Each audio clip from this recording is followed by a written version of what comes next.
我是大周最好命的公主，不仅一出生就被父皇赐了昭宁的封号，就连未来的夫君、母后都替我早早定下。那是我青梅竹马沈惊鸿，今日是我15岁及笄之礼，也是我与他的大婚订盟之日。可就在我及笄这日，我的未婚夫却在金銮殿上挨30大板，也一定要跟我退婚。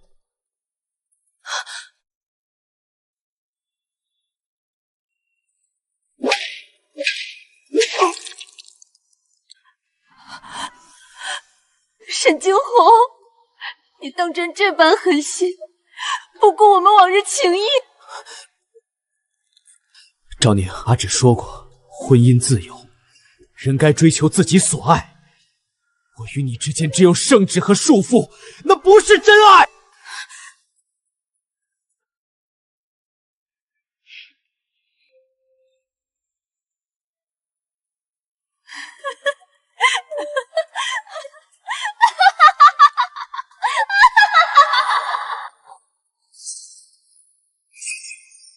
原来10几年相伴，抵不过一句荒唐口号。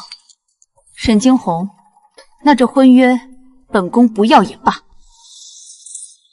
万里江山，我一人亦可步步生光。陛下赎罪，那逆子不知轻重，臣回去定当重重的责罚。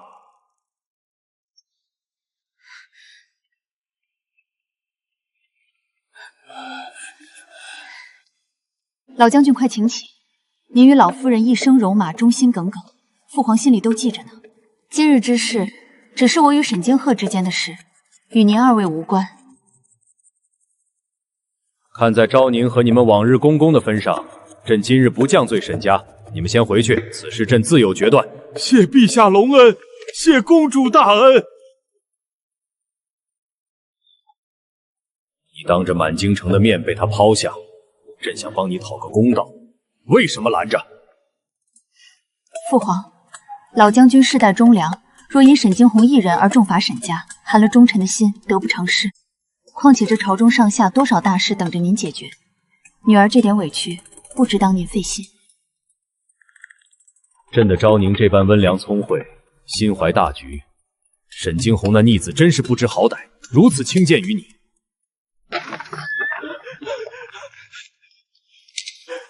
陛下，江淮急报，水患又起，灾民流离。户部尚书与工部侍郎已在御书房候着。水患，怎么偏偏是这个时候？父皇，我陪您去御书房了。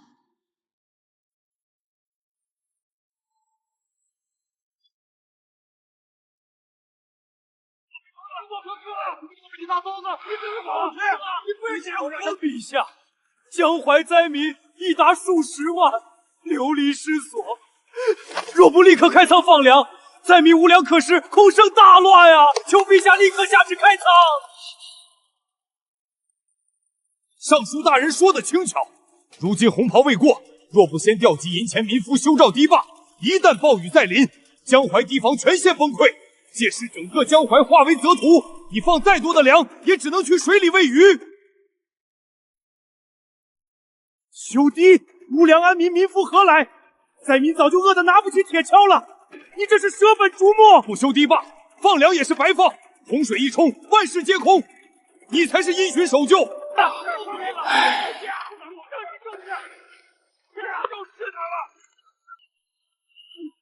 2位大人，请暂缓争执。听本宫一言，您主张立刻开仓放粮，但本宫想问，若大开仓门，江淮当地官仓如今储粮几何？这些粮食可够灾民安领度过3个月之需。约莫只够1月。大人说修堤坝，如今雨季未过，动工需多久？灾民可等得？回公主，若在雨季动工，道路泥泞，举步维艰，最快也得2月方能初见成效。父皇，儿臣斗胆一言，既然开仓不彻底，修堤不及时，不如分2步走，将两难之局合二为一。哦，如何分2步走？皇儿快说。第1步，立刻从邻省未遭灾的粮仓调粮，以最快速度运往江淮。同时，命当地官府在灾民聚集处设粥棚。第二步，官府招募这些就地安置的灾民，让他们去修堤筑坝。如此一来，既解决了修堤劳力不足的难题，又让灾民能够以劳力换取口粮。灾民有粮可吃，有事可做，自然不会飓风生乱。至于那100里堤坝，不必急于一时，先派人加固最紧要、最薄弱的几处险滩，其余防线待雨季过后再行大修。皇儿这法子周全至极，既不冒进也不拖延。本朝向来有女官参政和公主掌权的先例。昭宁，你可愿跟着听政，学学这治国理政的门道？跟着听政？父皇此言绝非只是让我学习理政那般简单。大周立国以来，唯有动了储君心思的皇子公主，方能踏入金銮殿。父皇这是认可了我的能力，有意让我参与皇位继承的角逐。儿臣愿意，儿臣愿为父皇分忧，为我大周的江山社稷尽一份心力。哈哈哈哈！今日你也累了，先回去好好歇着，明日一早随朕一同上朝。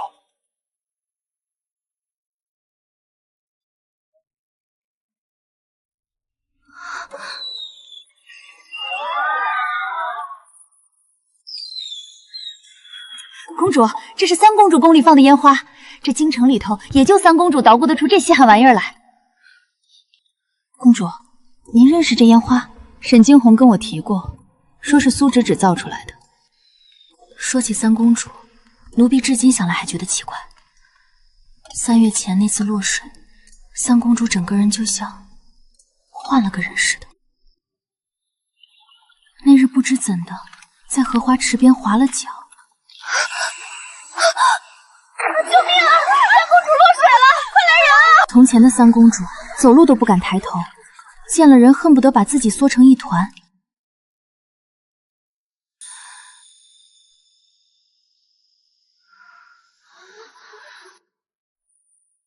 苏芷芷不再胆小怯懦，满脑子都是新鲜玩意儿，甜品、烟花，一样接着一样。从前父皇连提都不愿提起她，只因她的生母不过是趁着父皇醉酒爬了床的宫女。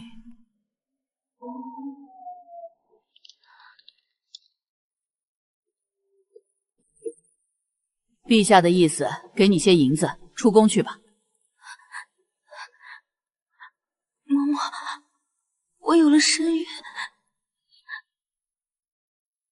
陛下说了，孩子生下来养在宫中，此后各安天命。父皇不喜这种做派，本想给些银子打发出宫，却没料到已有了身孕，只能捏着鼻子抬了答应。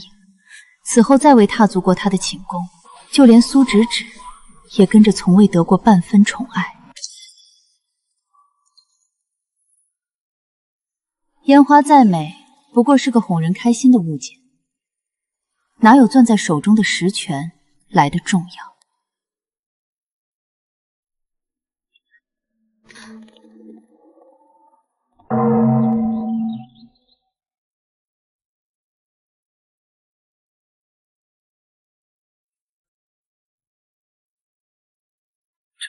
公主怎么上朝来了？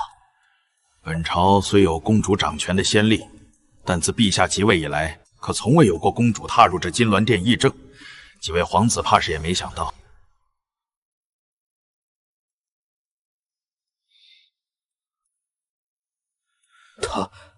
他怎么上朝来了？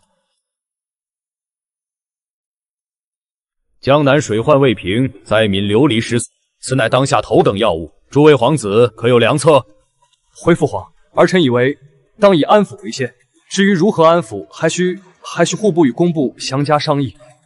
儿臣以为开仓放粮，应当可解燃眉之急。当地粮款粗粮几何，够灾民撑几月？你可知晓？儿臣还未来得及细查。昭宁，你来说说。回父皇，不如分2步走。第一步，从邻省调粮，官府同步设粥棚，安置流民，先稳人心。第二步，招募灾民，以工代劳，修筑堤坝。如此一来，灾民有粮可食，有事可做，自然不至于巨灾生乱。堤坝修缮，先顾眼要处，其余待雨季过后再议。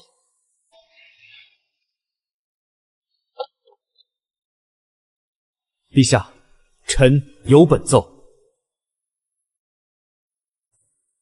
说，三公主天资聪慧，近日研制出肥皂这等巧物，可见其颇有才干。臣斗胆恳请陛下让三公主也入朝听政，为朝廷尽一份心力。哼，就凭一块旁门左道的肥皂，也配踏入金銮殿与朝臣共议国事，简直荒唐！陛下，那昭宁公主为何可以？少将军，本宫自幼随太傅读书，研习治国之道。此番听政，是为替父皇分忧，为江山社稷考量，凭的是理政之才，大局之识，而非靠着一些奇技妙术便可妄议朝政。退朝，昭宁随朕去御书房。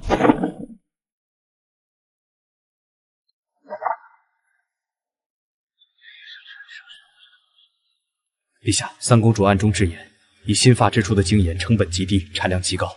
她将这些盐交由沈将军暗中贩卖，短短数月，已掌握江南30%的盐路。再这样下去，只怕要垄断半壁盐市了。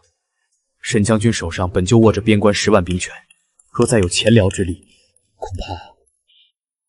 制盐、贩盐、兵权，苏芷芷还真是好大的胆子。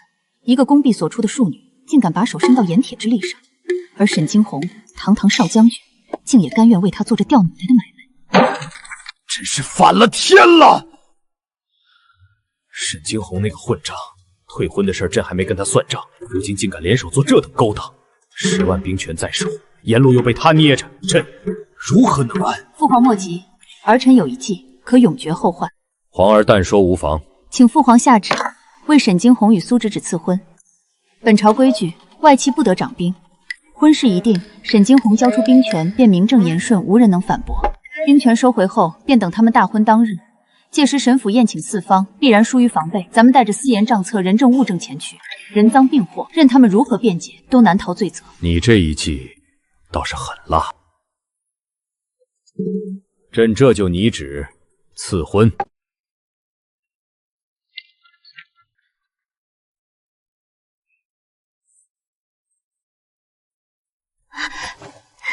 姐姐回来了，这是我新做的润肤香膏，比宫中的胭脂好用多了，特地给您送来的。姐姐快试试。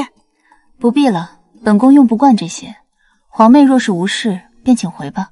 姐姐，我知道那日沈将军抛下你陪我看烟花，让你很难堪，我心里过意不去，所以特地做了这个润肤膏，希望姐不要生我的气。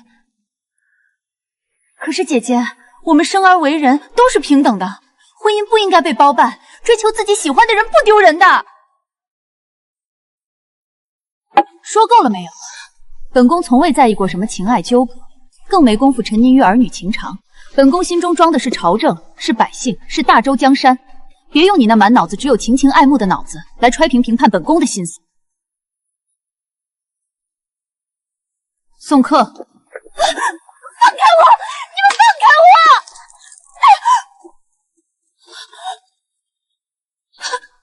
阿红，阿芷，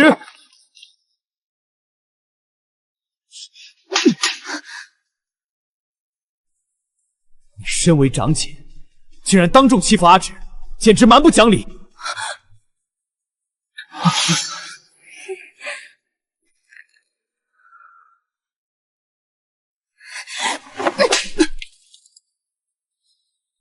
沈惊鸿，这是本宫的府邸，轮不到你撒野。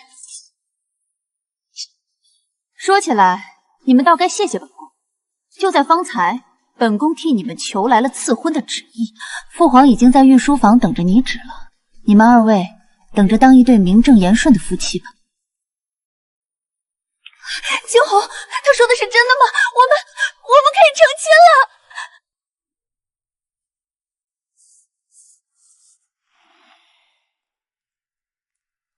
陛下，臣即将迎娶三公主，外戚不得掌兵，乃是大周铁律。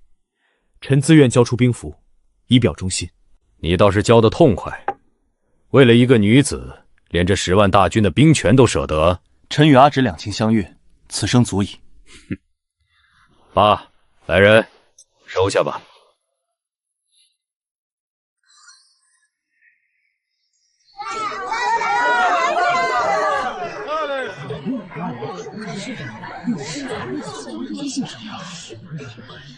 这婚服怎么如此怪异？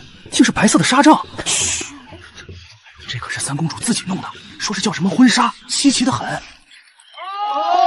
惊鸿，从今天起，我们就能永远在一起了，再也没有封建礼教能约束我们。阿芷，我会让你成为全天下最幸福的女人。吉时已到，新人拜天地。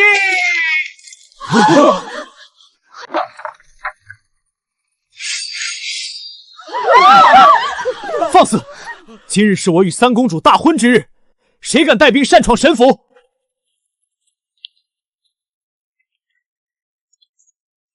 姐姐，你这是干什么？你嫉妒我们成婚，竟然赖兵来抢亲！抢亲？你太高看你自己了。沈惊鸿、苏芷芷听旨。查，沈惊鸿、苏芷芷二人暗中垄断江南严氏，私置官盐，勾结谋私。什么？你血口喷人！我那是为了造福百姓。动摇国本乃死罪。来人，将这2名乱臣贼子拿下！放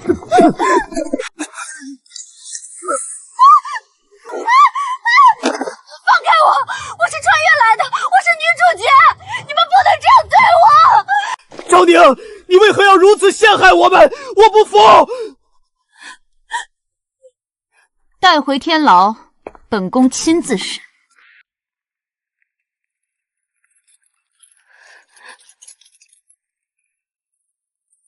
长公主驾到！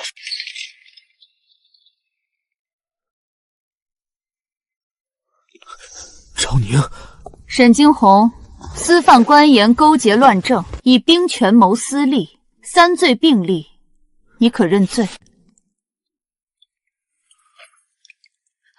姐姐，你不能这样对我们！那些盐是我发明的，是我为了造谢谢，你们凭什么抓我？凭什么？不认？这能说明什么？我卖盐怎么了？我做的是好事。老百姓以前吃的粗盐又苦又涩，我让他们吃上了精盐，这有什么错？那这80万两白银呢？造福百姓，造福到你自己的私库里去了。昭宁，那些钱我们本来打算用来做更多的好事，只是他说有了这些钱就可以在各地建学堂、修枯桥、赈济灾民，他只是还没来得及。没来得及？江南3城盐路，你们占了整整1年，1年时间80万两白银。敢问沈将军，学堂建了几座？路桥修了几处？灾民占了几人？白银10万两，购京郊豪华庄园1座；白银8万两，置办苏芷苏私用金玉器物；白银3万两，赏给那些替你们跑腿恐吓对手的地痞混混。剩下的银子一大半还藏在盐矿的密室里，没来得及动。这就是你说的造福百姓？阿芷，他说的都是真的。我只是还没来得及。没来得及？若本宫再晚些查，你是不是要说还没来得及造反？我没有，我从未想过谋反。沈惊鸿，你手握10万兵权，垄断江南盐市，私藏白银80万两，换做任何一个皇帝坐在上面，你觉得他会怎么想？就因为我追求自由恋爱，就因为我没有嫁给你们安排的男人，就因为我揭穿了你们封建包办的虚伪，所以你就这样公报私仇，针对我。这是盐铁案，不是情爱案。你私自制盐，垄断盐市，动摇的是国之根本，与爱情无关，更与自由无关。你们懂什么？在我的世界，人人平等，婚姻自由，每个人都有追求幸福的权利。我只是想改变这里。你的世界，那你就回你的世界去。这是大周，有大周的律法。你想改变，可以堂堂正正上书朝廷，可以光明正大献上制盐之法。你选择了私犯、垄断、勾结将领，动摇国事。苏芷芷，你的自由不是践踏律法的理由。昭宁，是我错了，我不该听信他的蛊惑，不该退婚，不该打你。我鬼迷心窍，我辜负了你，你能不能再给我一次机会？沈金河，从你在定亲宴上转身离开的那一刻起，你我之间就再无可能。今日我来，不是念旧情，是审案。江宁，你是罪臣，我是公主。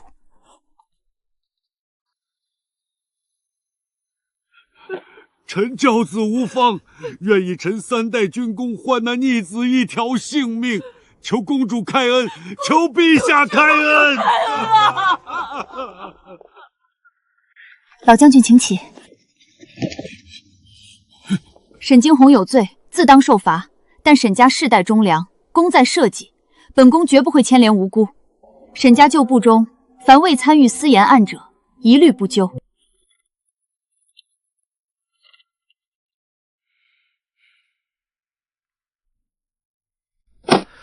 好，你做得很好，秉公处理，不偏不倚，既定了罪，又稳住了军方，朕没有看错人。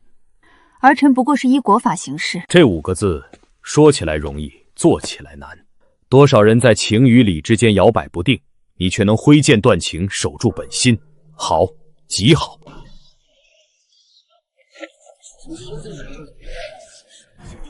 我的天，老爷，少将军竟然被抓了，还是长公主亲自查办的。抓得好！这些日子严家长得离谱，原来是他们搞的鬼。长公主真是青天在世啊！这世上最难的，从来不是打败对手，而是打败之后还能守住自己的本心。我做到了。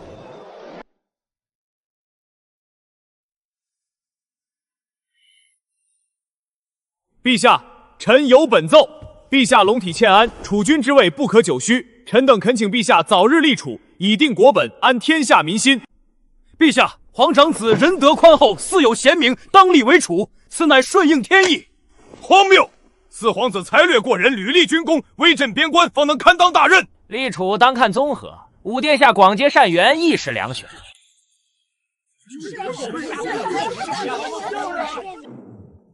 昭宁，你怎么看？父皇怎会问这个女人的意见？回父皇，储君之位关乎社稷，儿臣不敢妄言。朕让你说。立储当以才男、民心、德行为重，皇兄们各有长处，儿臣不敢妄加评判。算你识相。只是眼下朝中积弊甚多，江南水患未平，边关粮草不足，各地赋税不均。与其在这里争论立谁为储，不如先想想谁能让这些难题迎刃而解。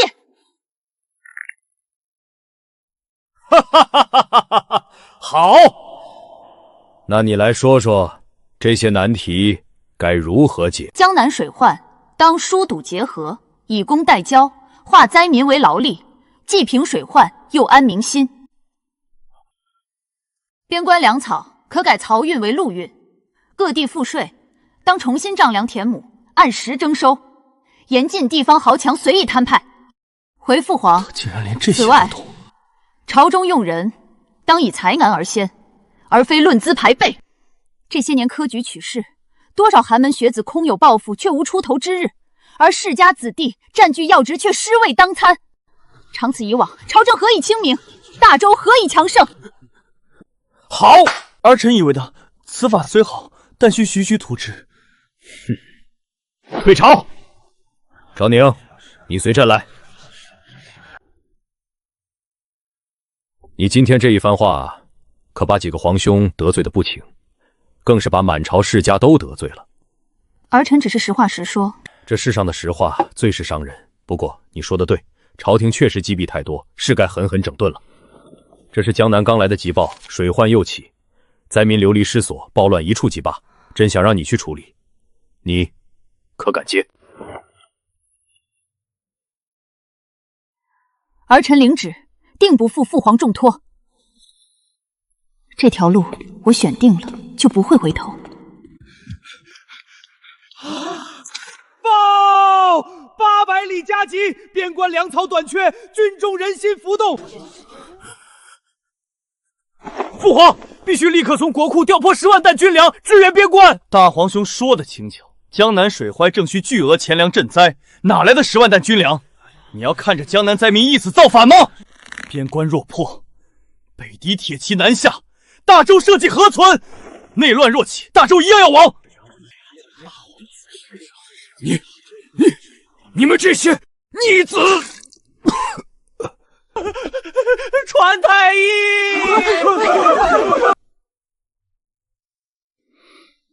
父皇若是不行了，这皇位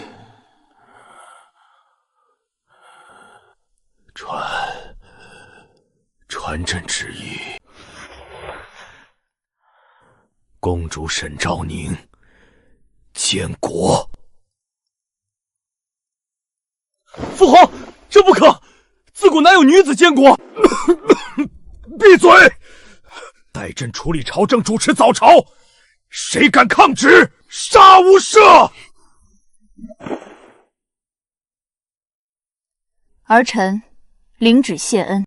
水患不等人，粮草不等人。本宫不管你们从前是哪一派的，今日起只论才干，只谈实务，立刻调拨钱粮，驰援江南与边关。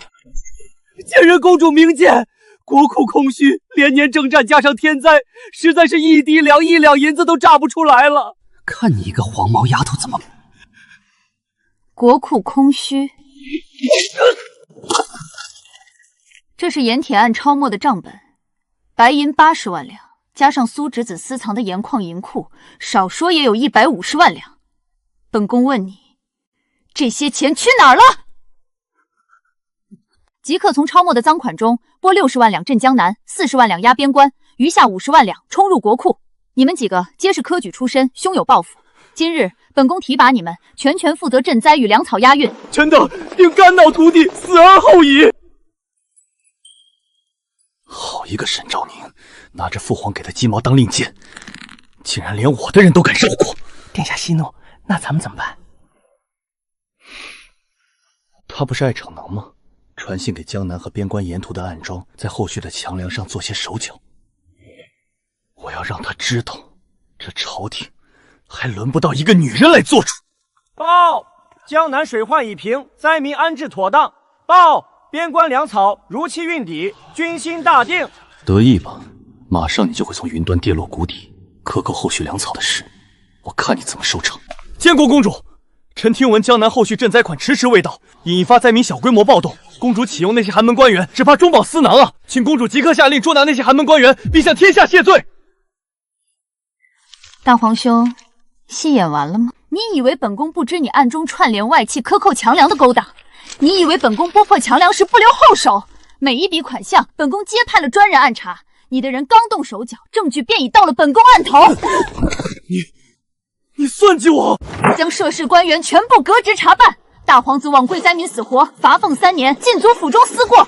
没有本宫手令，任何人不得探视。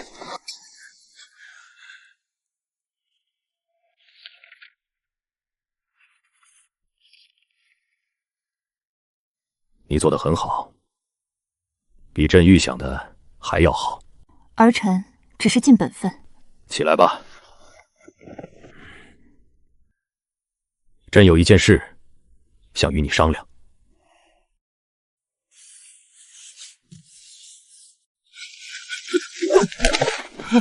皇太女殿下，出大事了！江南盐市彻底崩盘了！慌什么？天塌不下来，慢慢说。发生了何事？就在昨日，江南13州同时出现了一批净盐，比咱们的官盐便宜3成，甚至比当年苏侄只卖的私盐还要便宜1成。一夜之间，所有官盐铺都无人问津，百姓们疯抢私盐，盐税直接断了7成。再这样下去，不出3个月，大周国库就要空了呀！苏侄指的私盐网络明明已经被我连根拔起，所有盐矿收归官营，怎会突然冒出这么多价格更低的净盐？查清楚供货人了吗？是谁在背后捣鬼？查了，所有盐都来自一个自称白先生的神秘人，没人见过他的真面目，只知道他手下有一批死士，行事狠辣到了极点。报！雁门关800里加急，北敌10万大军连破3城，雁门关守将李崇按兵不动，前线危在旦夕。放肆！李崇身为守关大将，竟敢延误战机！李崇向来行事稳重，绝不可能临阵怯战，这其中必有蹊跷。父皇，儿臣愿领兵出征，驰援雁门关。殿下万万不可！您是国之储君，千金之躯，身份何等尊贵，岂能亲赴雁门关那等枪无眼的贤弟？臣等不义，殿下三思。若殿下有失，大周江山社稷将动摇啊！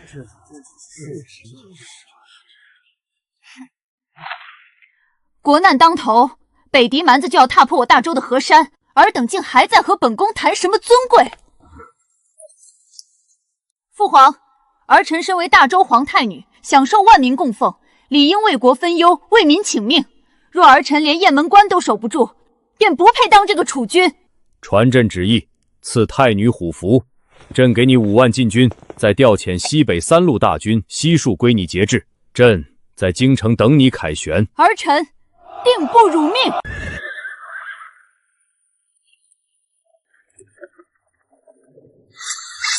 出发！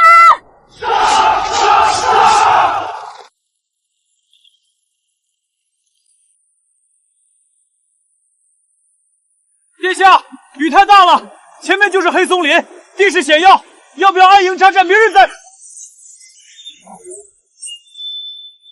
有埋伏，列阵！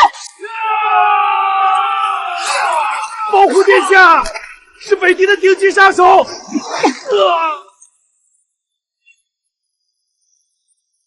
糟了，躲不开。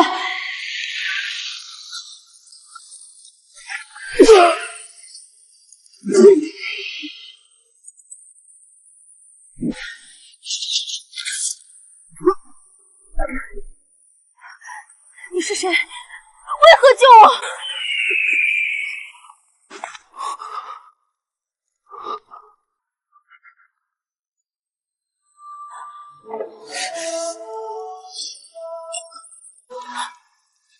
沈惊鸿，殿下，罪臣参见皇太女殿下。你一个永世不得回京的流放罪臣，为何会出现在我的亲征路线上，还替本宫挡箭？你又在玩什么把戏？殿下惊鸿不敢。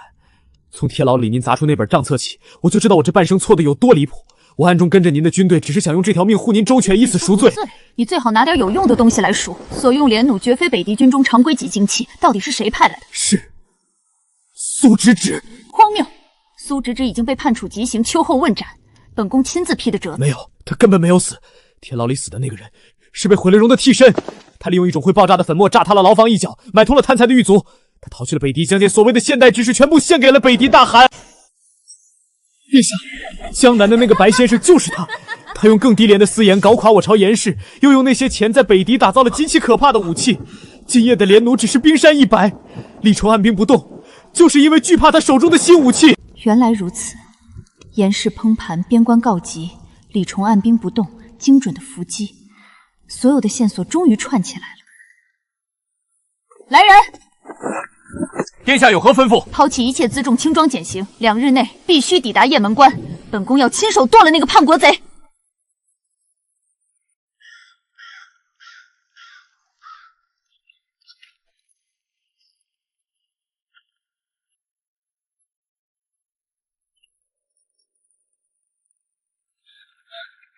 殿下，这里的地形太古怪了，树冠遮蔽星月，易守难攻。若是敌人在此设伏，我们连撤退的路线都没有。苔藓湿润，说明附近有隐蔽的水源。地势狭窄，如同口袋，确实是兵家绝佳的伏击之地。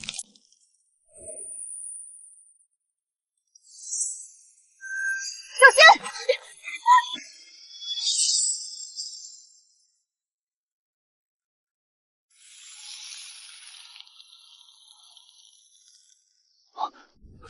有刺客，保护殿下！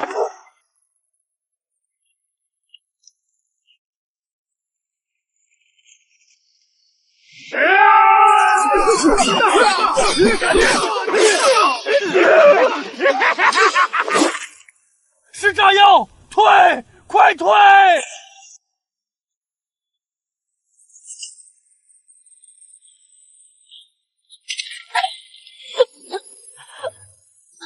殿下，快走啊！别管我们！想杀本宫，凭你们这些见不得光的蝼蚁也配！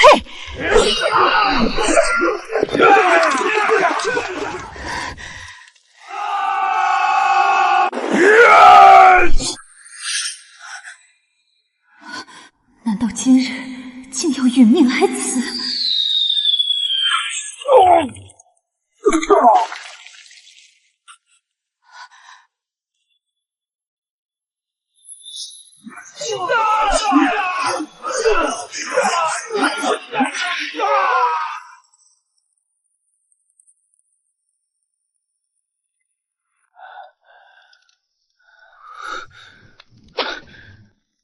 曾经，我恨过眼前的这个男人，恨他盲目愚蠢，恨他为了一个满嘴谎言的女人，亲手撕碎了我们10几年的情分，更险些葬送大周。过去的沈惊鸿已经死在了天牢里，现在的他只是一名妄图为国尽忠、赎罪的大周跑跑。既然你知道苏芷芷的全盘计划，那便随本宫一同前往雁门关。若你真能在此战中戴罪立功，本宫可以向父皇求情，饶你一命。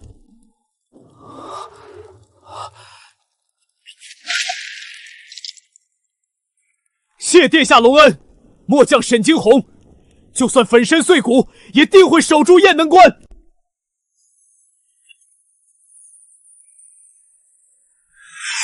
传令，大军连夜拔营，目标雁门关。本宫倒要亲自会会这个苏芷芷。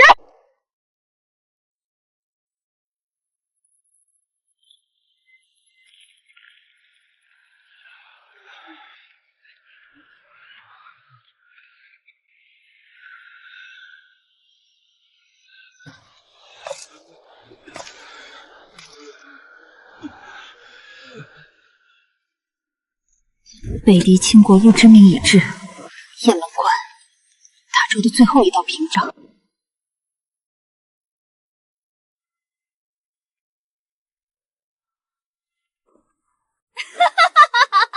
好久不见啊！没想到吧，我苏芷芷命大，连阎王爷都不敢收我。苏芷芷，你身为大周子民，竟敢勾结外敌，背叛国家，残害我大周无辜百姓，你就不怕天打雷劈吗？天打雷劈，真是可笑。等我打下大周，我就要废除你们所有腐朽的封建礼教，我要废除3从4德，我要让人人平等。人人平等，自由。你所谓的平等，就是让北狄的铁蹄踏碎大周的土地，就是让无数无辜百姓家破人亡、妻离子嗣。你的自由是建立在千万人的血肉与痛苦之上的，这样的自由根本不是自由，而是十恶不赦的罪恶。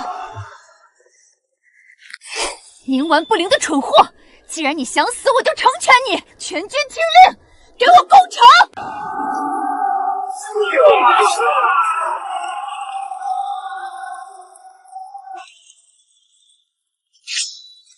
放箭！滚木立时准备，给我狠狠的砸！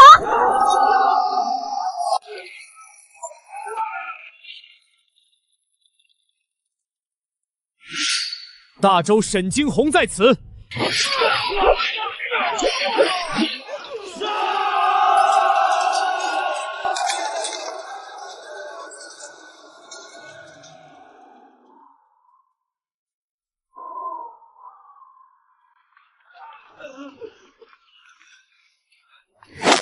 该死，怎么会这么难打？撤兵，暂时退下。苏芷芷绝非轻易放弃之人，她一定还藏着更恶毒的下手。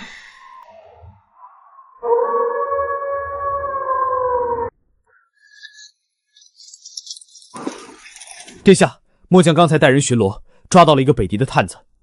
审出什么了吗？据他交代，苏芷芷正在后方秘密打造一种名为火炮的重型武器。探子说，这种武器威力恐怖至极，能轻易轰塌城墙。最迟3天后，火炮就能打造完成。到那时，他就会发动毁灭性的总攻。火炮，城墙若破，我们拿什么挡？火药，如果真的让他造出实用的火炮，以雁门关现在的残破程度，绝对抵挡不住一击。我们绝不能坐以待毙。殿下有何对策？今夜3更，挑选3000敢死精锐，我们夜袭北狄大营，不惜一切代价毁掉他们的火炮。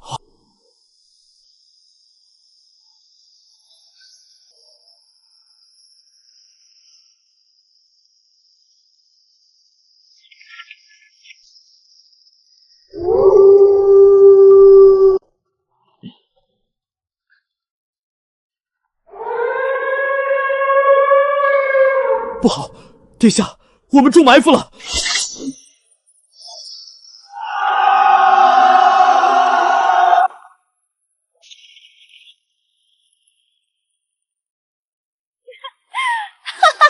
沈昭宁啊，沈昭宁，你真以为我会毫无防备？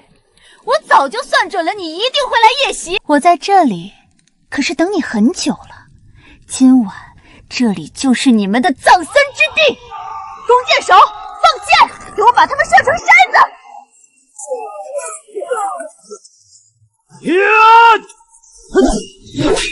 接阵，保护殿下！殿下，你快走，末将留下来掩护你。我不走，要走一起走。我是主帅，岂能抛下将士苟且偷生？不行，你是大周的皇太女，是大周天下苍生未来的希望，你绝对不能死在这里。只要你还活着，大周的江山就不会亡。从后面的小路突围，那里有我安排的人接应你。快走！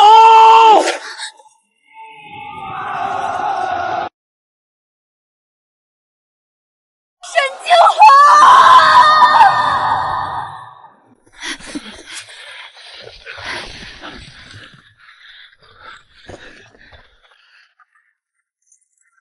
殿下，快上马！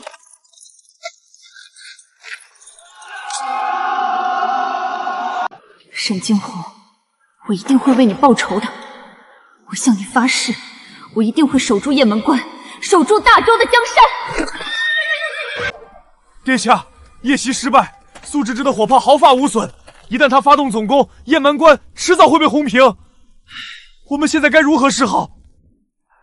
我们现在兵力严重不足，根本无法出城迎战了。火炮虽然威力巨大，但并非毫无破绽。它极为笨重，移动极不方便，且发射准备时间漫长。只要我们能在它点燃引信之前，从内部毁掉它，就能守住雁城关。殿下，咱们连城门都出不去了，谈何从内部毁掉？我们还有一支骑兵，已经潜伏在敌人心脏。李崇，李崇，殿下，李崇不是已经临阵脱逃，投降北狄，当了叛徒吗？他怎么可能帮我们？李崇绝不是真心投降。他是被苏芷芷以远在江南的家小性命相要挟，才不得不假意投奔。我已经派人暗中联系了他，并成功解救了他的家人。他早与我立下死契，答应会在苏芷芷发动总攻、推出火炮的最关键时刻临阵倒钢，亲手毁掉那台战争兵器。殿下，沈将军回来了！你说什么？沈惊鸿还活着？在城门。将军快不行了！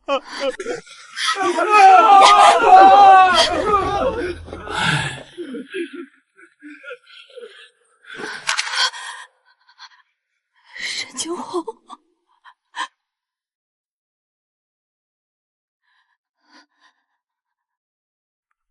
殿下，你没事，真好。我没事，我安全回来了。你别说话，军医马上就能治好你。没用了，我的身体我自己清楚。赵宁，曾经是我瞎了眼，被蒙了心，背叛了你，背叛了沈家的忠义。别说了，那些都过去了，我都原谅你了。我沈惊鸿这一生糊涂办事，最后这一战，我没有给沈家军丢脸，对吗？你没有，你是大周的英雄。是顶天立地的铁血男儿。太好了，若有来生，臣定当做个忠臣，护大周万世。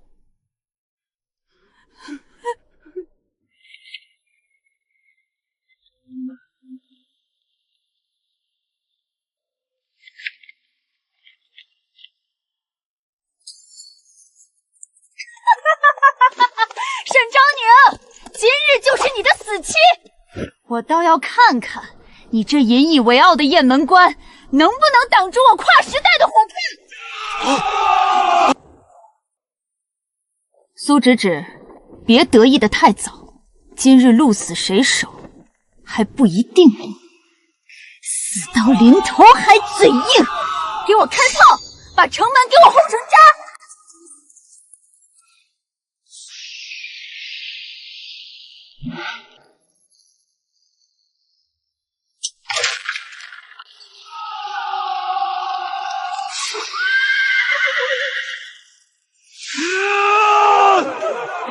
李成，你干什么？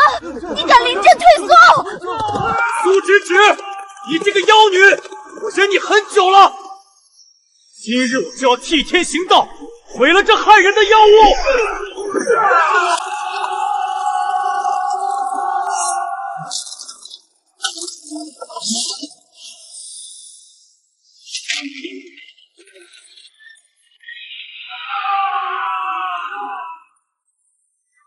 拦住他们，把李冲给我拿下！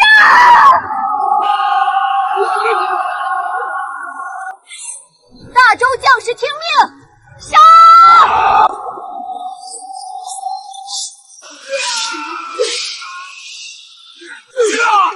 为沈将军报仇，杀尽北狄狗！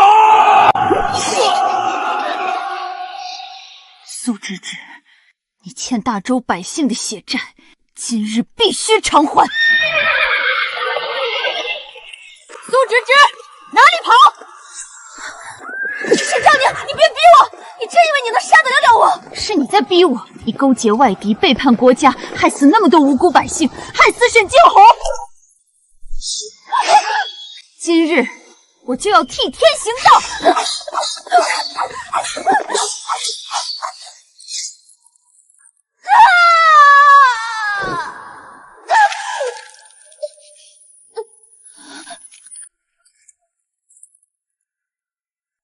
你还有什么话要说？我不服，我只是想让这个世界变得更好，我想要人人平等，我有什么错？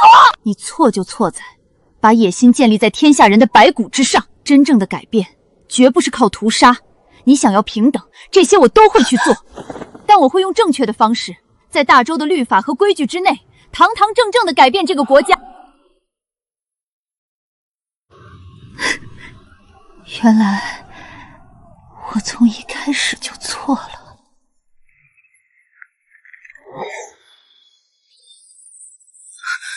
殿下小心！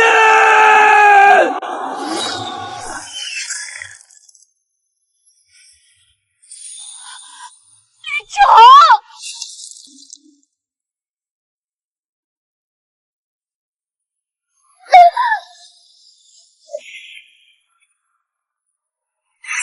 下地狱去反省吧！沈昭宁，希望你能说到做到。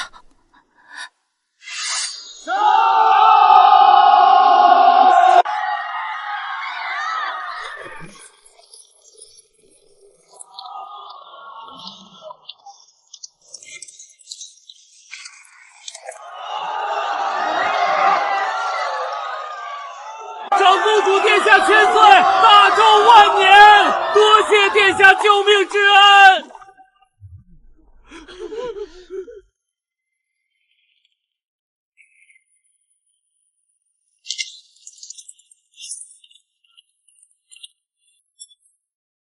儿臣沈昭宁幸不辱命，荡平北狄，收复失地，特来向父皇交旨。昭宁，真的好女儿，你辛苦了。大周的江山因为你而得以保全。父皇，这是儿臣分内之事，只是沈惊鸿和李重他们永远留在了雁能关外。朕都知道，没有他们的舍生忘死，就没有今日的凯旋。传朕旨意，奉天承运皇帝诏曰：骠骑少将沈惊鸿，副将李重，护国安邦，忠肝义胆，特追封沈惊鸿为忠勇侯，李重为忠义伯，赐厚葬于皇陵之侧，配享太庙，其家人由朝廷奉养终生，赐金匾以耀门楣。吾皇万岁，将军千古。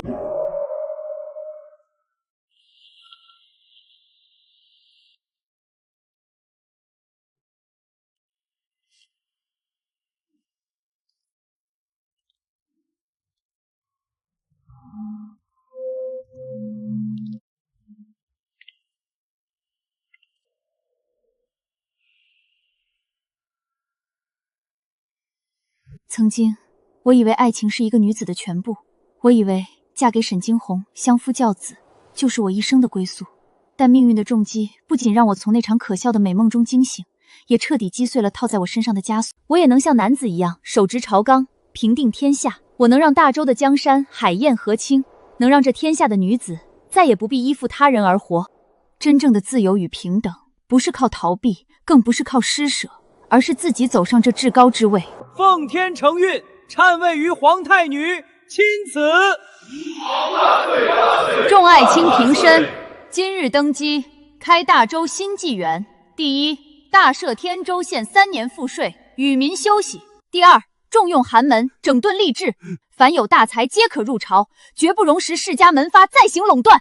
第三，兴办女学，大周女子皆可读圣贤书，亦可入朝为官，挂帅出征。朕要让天下女子皆能主宰命运。陛下，女子入朝有违祖制。祖制？朕能坐上龙椅，靠的是击退北敌的军功，是救下黎民的实际。朕就是大周最大的祖制。臣不敢，臣遵旨。大周未来不再因循守旧，朕会励精图治，让四海一族皆来臣服。殿下，该回东宫了。从今往后，我的名字将载入史册，不是作为谁的未婚妻，不是作为情爱故事里的可怜人，而是作为大周第一位皇太女，作为这片山河未来的守护者。